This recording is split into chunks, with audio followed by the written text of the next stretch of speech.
This segment of the news is brought to you by Sun Oil Limited. Welcome back. A so-called dentist has her day in court this afternoon on 10 counts of fraud. It's alleged that on Tuesday, February 26, 27-year-old mother of two, Santini Kerr Wilson, got $510 from Marissa Coakley by means of false pretenses. A day later, she used the very same means to obtain the same amount from Derica Crossman. The next day, February 28th, Wilson received another $510 each from Elenice Nottage and Letisa Wilms.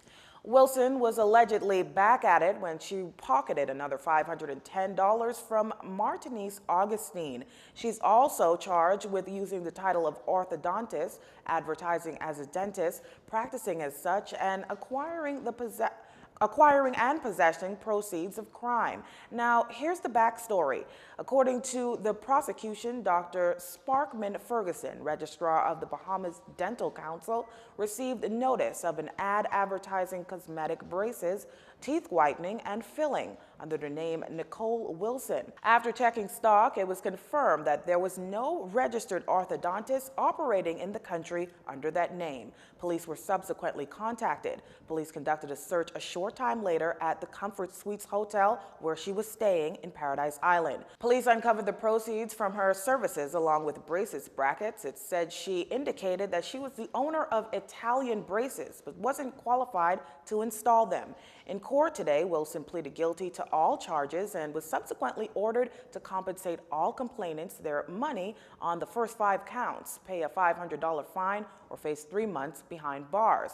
For counts 6, 7, and 8, she was fined $1,000 each or 6 months in prison. For counts 9 and 10, she was slapped with a $500 fine each or 3 months behind bars. Wilson will remain at the Bahamas Department of Corrections until the fines are paid in full. Representing Wilson was attorney Nathan Smith, who told the magistrate the accused is visibly remorseful, adding that she learned her lesson. Mr. Smith asked the magistrate to be as lenient as possible as it's her first offense, and she would be willing and able to offer compensation to the complainants. Also from the courts, 11 foreigners have paid their price for breaking immigration laws. Of the group, 9 Haitians were convicted of illegal landing and turned over to immigration officials for further processing and deportation. Jamaican LeVar Palmer suffered the same fate after being found guilty of overstaying. This while fellow Jamaican national Omar McPherson was fined $500 for overstaying or served 6 months at the Bahamas Department of Correctional Services.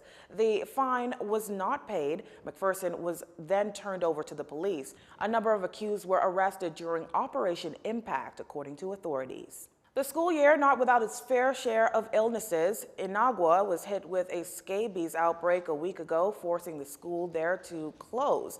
Education officials found themselves taking the same precautionary measure following news of hand, foot, and mouth disease at Harbor Island All-Age School. Now, according to Education Minister Jeffrey Lloyd, while the matter is being addressed, public health officials are advising parents of preventative measures, and this considering that sanitizing a particular school is not necessarily the answer to avoiding such illnesses, as they generally originate in personal circumstances. Aside from health issues, the ministry also continues to deal with a teacher shortage that yesterday led to a group of Snug Corner Ackland students taking action.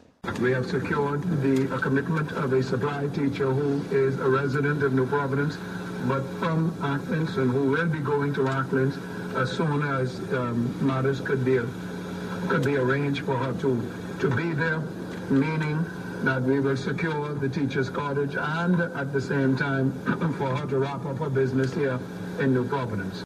Though a perennial problem, the minister says they've been able to reduce the number of teachers. It was as high as 100 teachers short last year, particularly in the specialist areas, science and mathematics.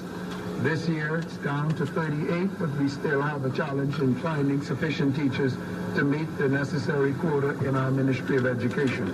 Our final story is up next. This segment of the news has been brought to you by Sun Oil Limited.